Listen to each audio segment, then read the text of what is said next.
CPIM-ന്റെ ഘടകകക്ഷികളായിട്ടുള്ള CPIക്ക് മാത്രമല്ല, ജനതാദൾ സെക്യുലറിനും അതുപോലെ തന്നെ അതേ രീതിയിൽ തന്നെ ഇപ്പോൾ NCPയിലും അതിശക്തമായ പടലപ്പടക്കം രൂപീകൃതമായിരിക്കുക. CPI സ്കാറ്റേർഡായി തുടങ്ങിക്കഴിഞ്ഞിരിക്കുന്നു. അതുപോലെ തന്നെയാണ് JDSും അതുപോലെ NCPയും. നമ്മൾ മനസ്സിലാക്കേണ്ടത് JDSും NCPയും BJPയുടെ സഖ്യകക്ഷികളാണ്, NDAയുടെ സഖ്യകക്ഷികളാണ്.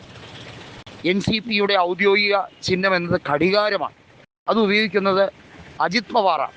ശരത് പവാർ ഇപ്പോൾ ഒന്നുമല്ലാത്ത അവസ്ഥയിലാണ്. ശരത് പവാറിന് അധികാരമില്ല, അധികാരത്തിൻ്റെ ഭാഗമാകാൻ കഴിയുന്നില്ല, അങ്ങനെ ഏറിൽ നിൽക്കുകയാണ്. അതുപോലെ തന്നെയാണ് JDSൻ്റെ കാര്യത്തിൽ. JDSൽ മാത്യു ടി തോമസും കൃഷ്ണൻകുട്ടിയും വഴിപിരിഞ്ഞു. JDS എന്ന് പറയുന്നത് കുമാരസ്വാമിയുടെ നേതൃത്വത്തിലുള്ള പാർട്ടിയാണ്. അതിന് ഒരു പ്രാദേശിക ഘടകം എന്ന രീതിയിൽ കേരളത്തിൽ കൂടിയുണ്ട്.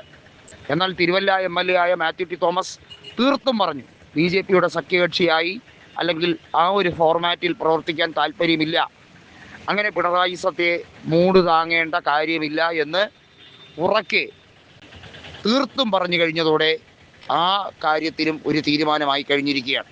അതായത് ഈ രണ്ട് സഖ്യകക്ഷികൾ നമുക്കറിയാമല്ലോ, ഇടതുപക്ഷത്തിൻ്റെ സഖ്യകക്ഷികളായി നിൽക്കുന്നതിൽ CPI ഒഴിച്ച് മറ്റെല്ലാ സഖ്യകക്ഷികളും BJPയുമായി ചായ്വ് കാണിക്കുന്നുണ്ട്. മാണി കോൺഗ്രസും ചായ്വ് കാണിക്കുന്നുണ്ട്.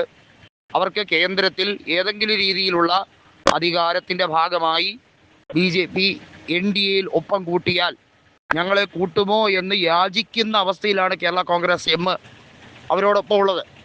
അങ്ങനെ ഏതെങ്കിലും വിധത്തിൽ കൂട്ടിയാൽ വലിയ തോതിലുള്ള മാറ്റങ്ങൾ വരും. അങ്ങനെ സംഭവിക്കട്ടെ എന്ന് വിചാരിച്ച് തന്നെയാണ് മാണി കോൺഗ്രസ്, അതായത് ജോസ് കെ മാണിയും ബാക്കിയുള്ള ടീം അംഗങ്ങളും BJPയെ തലോടാൻ വേണ്ടി പരമാവധി ശ്രമിക്കുന്നത്. ഇടതുപക്ഷമാണ് നിലവിൽ നിൽക്കാൻ ഏറ്റവും യോഗ്യത, അതിൻ്റെ ഭാഗമായി നിൽക്കാൻ തന്നെയാണ്. കാരണം ഇടതുപക്ഷം ബേസിക്കലി സപ്പോർട്ട് ചെയ്യുന്ന എന്തിനാണ്? അവിടെ CPIയെ തളർത്തുന്ന എന്തിൻ്റെ പേരില്ല? കോൺഗ്രസ് വിരോധം അന്ധമായി കാണിക്കുന്ന എന്തിനാണ്? അധികാര തുടർച്ചയ്ക്ക് വേണ്ടി മാത്രമല്ല, ദേശീയ നയങ്ങൾ ഇംപ്ലിമെൻ്റ് ചെയ്യുക. PM ശ്രീ പദ്ധതി ആരുടെ നിർദ്ദിഷ്ട പദ്ധതിയാണ്? ആരുടെ ഫ്ലാഗ്ഷിപ്പ് പ്രോഗ്രാമാണ്? ഇതാണ് ഈ ഘടകകക്ഷികൾ, CPIM-ന്റെ ഘടകകക്ഷികൾ കൃത്യമായി നേരിട്ടുകൊണ്ടിരിക്കുന്ന കാര്യം.